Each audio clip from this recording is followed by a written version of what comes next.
Hello students, this is your Professor Dr. Sharma. In today's video, we are going to discuss about the electric lines of force. So electric lines of force.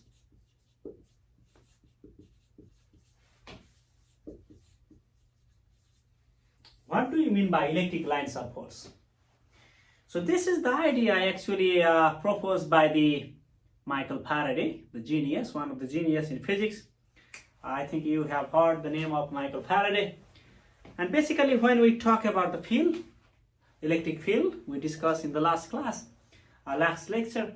So electric lines of force actually map the electric field. So what is the direction of the electric field? So the strength of the electric field, if you look into the space, electric field space, then by seeing the electric lines of forces, you can determine the directions and actually the strength of electric field. Okay, that is called electric lines of force. So for example, if you have a positively charged Q here, right? And electric lines of force for positively charged always radially directed radially outward. So you can see, for example, this. So it always leaves perpendicular radially outward, right? So plus Q has 1, 2, 3, 4, 5, 6 electric lines of force which are radially outward. For example, instead of plus Q, if you have plus 2Q of positively charged here, so if you draw the electric lines of forces, then you should have at least you should have the tubular 1, 2, 3, 4, 5, 6 is for plus Q, and plus 2Q must have tubular electric lines of forces. 1, 2, 3, 4, 5, 6, 7, 8, 9, 10, 11, and 12. So electric lines of forces is always proportional to the strength of the charge. Okay? So more stronger the charge, more electric lines of forces should be drawn. Okay? So why the positively charged have the electric lines of forces radially outward? So this is the reason. Suppose you have a positively charged plus Q, right? And if you want to measure the electric field here, or if you want to place a positively charge here, right? To measure the electric field here, you have to place the positively charge in the field of this charge. And since this is a positively charged, this is test charge is positively charged, so force of repulsion is experienced by Q naught exerted by Q. So that's why the direction of the force is in this direction. So the electric field is also in this direction. That's why electric lines of forces for the positively charged is radially outward. In the same way, electric lines of forces for the negatively charges, let me write down.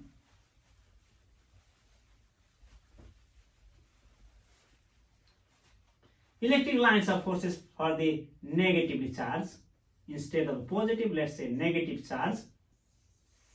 So electric lines of forces are pointing radially inward. Suppose 1, 2, 3, 4. Suppose there are 4 electric lines of forces are entering into this minus Q charge. So why that happen? Because if you put the positive test charge here, so that will be attracted by this negative source charge. That's why electric lines of forces for the negative charge is always pointing inward. Okay? Pointing inward. Radially inward. Okay? Electric lines of forces always leaves and enters normally. You can say that radially. So another thing is, another characteristic of the electric lines of forces.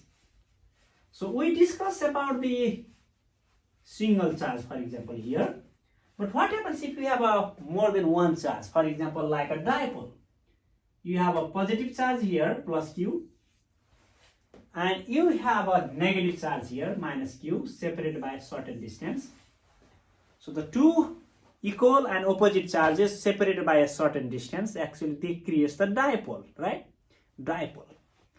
And what happens electric lines of forces between these two oppositely charges, like a dipole? Then here electric lines of force has little curve. You can see here, so electric lines of force begin from positive charge and end at negative. That is another characteristic of electric lines of forces. Electric lines of force always begin on positive charge and end at negative charge. Okay, never happen from negative to the positive. It always positive to negative. Okay, so you can see here electric lines of forces. So maybe like this, maybe like this. So it leaves and enters perpendicularly to the charges. Okay, so it leaves from here, leaves from here, leaves from here.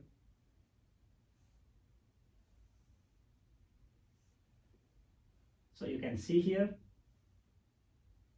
perpendicular. So it's not quite exact, but you can look at the textbook. But it begins at plus Q and ends at minus Q.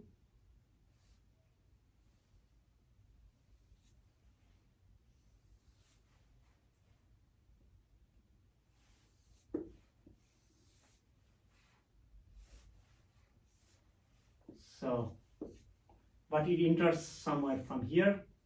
It enters from here. And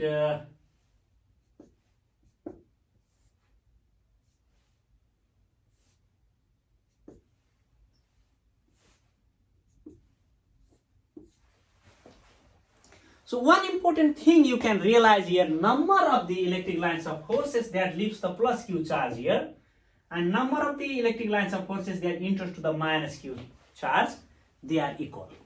They must be equal. You can see here, and these electric lines of forces begins from plus Q, and you go all the way and again enter to the minus Q. You can see here. So here you have almost the perpendicular, then here the curve. Here is the curve.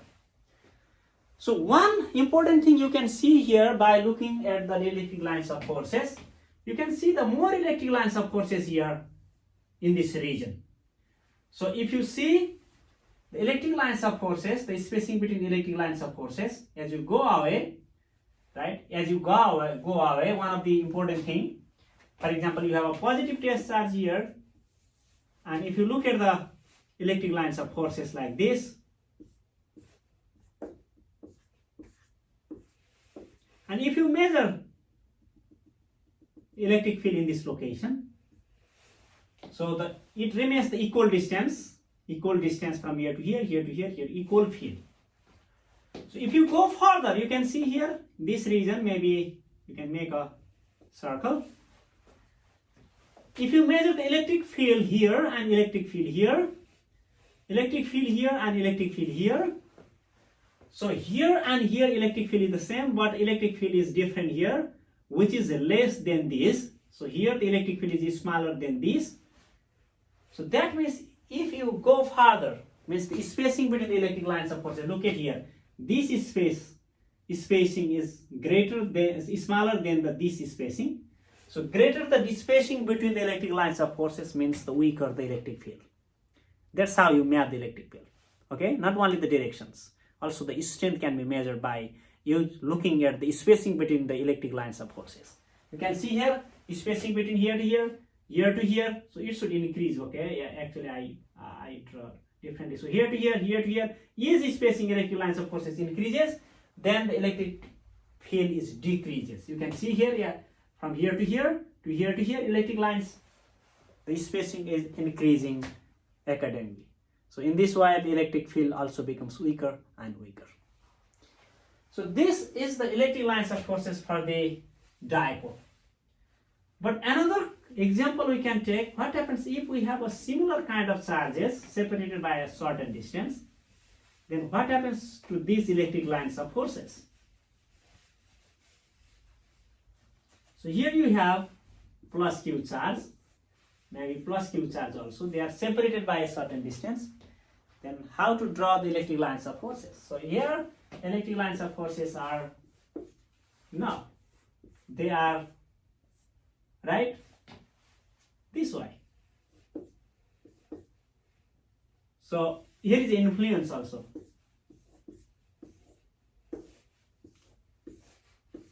All diverges, you see, because same.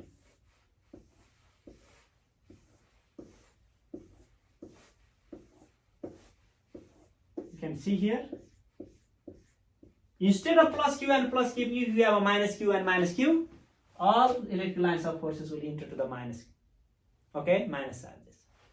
So also look at this region, you see, almost there is no electric lines of forces. That means electric field is zero in between two similar kind of charges.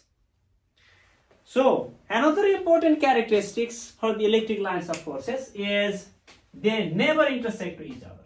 Okay, they never intersect to each other. Okay, they never intersect to each other. I'm sorry, they never intersect to each other. So the direction of the electric lines of force define the direction of electric field, and the spacing between the electric lines of forces determine the strength. You can compare the spacing between one and another and then subsequent one, that gives the relative strength of the electric field, a particular point, particular location.